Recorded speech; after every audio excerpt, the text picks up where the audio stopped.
No moikka! Mä ajattelin taas tehdä videopäivitystä, koska mä en millään jaksa naputtaa. Kuten huomaatte, kuinka hehkeänä mä oon taas tänään ja silleen... Ehkä tässä on parempi valo. Niin mä käytiin tänään Rekan kanssa koirauimassa. Reksun kanssa ei oo ikinä käyty semmosessa ja... Kesäsihän se ei suostu tulemaan mun kanssa uimaan, kun mä tein se virhe, että silloin 1,5 vuotta sitten kun mä sain sen, niin sillä kesänä niin mä pesin sen järvessä. Ihan saippualla ja silleen, niin hän ei oo antanut sitä ikinä mulle anteeksi. Mutta mentiin ton Pepsi-koiran kanssa. Reksu on Pepsin nähnyt joskus aikaisemmin 1,5 vuotta sitten kerran.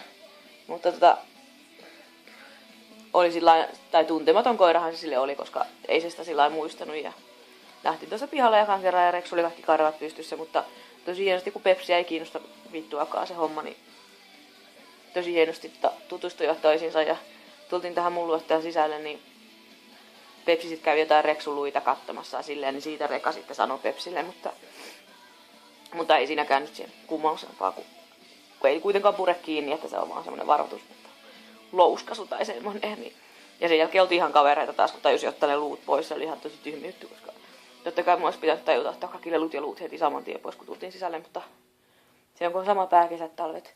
Mutta tosiaan siellä koirauimassa, niin käytiin Pepsi-koiran kanssa ja Emman kanssa. Oli tosi kiva, kun Emma soitti mulle, että ei soittanut. Kun laittoi mulle Facebookissa viestiä, että lähdetkö Rekan kanssa koirauimalaan ja puoleksi tunniksi koko allas meille. Ja mä tykkäsin sit paikasta tosi paljon. Oli tosi niinku osaava se henkilökunta ja semmonen. Ja varsinkin, että vaikka toikin kodinvaihtajakoira ja tosi arka koira, niin osasi tosi hyvin just niinku ottaa se huomioon. Ja eka piti toi tietty heittää sinne tai pakottaa melkein sitä liuskaa pitkin, kun ne ei mene itse sinne joka. Ja sitten se alkoi itsekin menee sinne. Mä laitan tähän alle vaikka video siitä, kun Reksu ui. Tosi mielenkiintoista.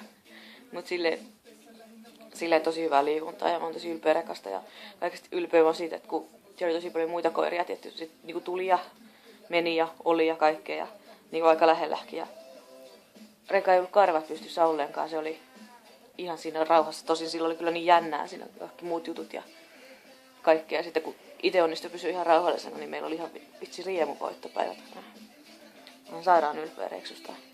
Mutta kyllä tuo huomaa, että jos toi 0,5 tuntiakin on pihalla juoksemassa itseksä kanssa, niin ei se mene mikään, kun se voi hölkötellä omaa vauhtia. Mutta tommonen uiminen, että se joutuu oikeasti niinku duunaa. Nytkin se niinku pelastusliivit päällä, että ensi kerralla tehdään sillä, että sillä ei ole niitä. Että se joutuu oikeasti pitää pinnalla itseensä.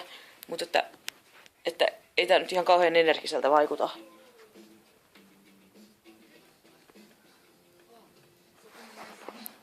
Ei oo välttämättä ihan siitä lähdössä. Kauheasti menee. Jep. Mitäs muuta? Sitten mä kävin aamulla verikokeessa taas katsoin, että syöks musta tyroksiini tarpeeksi. Se on ihan kilpirauhasen vajatoiminnan tai niinku se eka kontrolli silleen, että pitääkö nostaa sitä annosta vai mennäänkö tuolla pienemmällä annoksella. Ja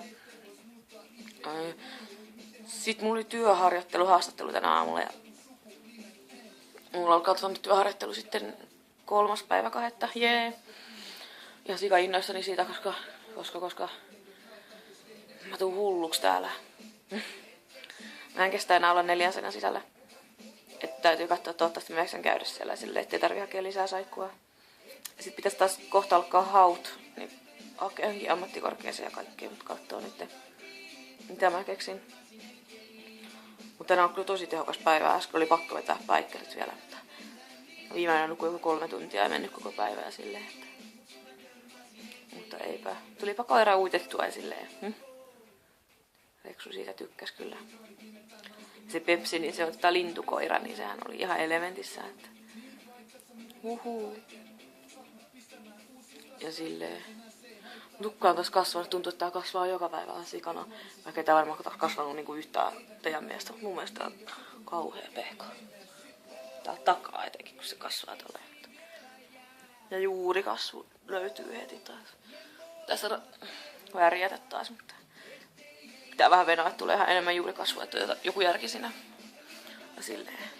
Mutta huomenna me lusmuillaan niin kuin kaikkina muinakin päivinä ja ehkä otamme vähän rauhallisemmin kuin tänään. Mutta hei, mä laitan tähän alle sen videon, niin kattokaa kuinka hienosti mun vauva ui. Noniin, jes, katellaan. Moi!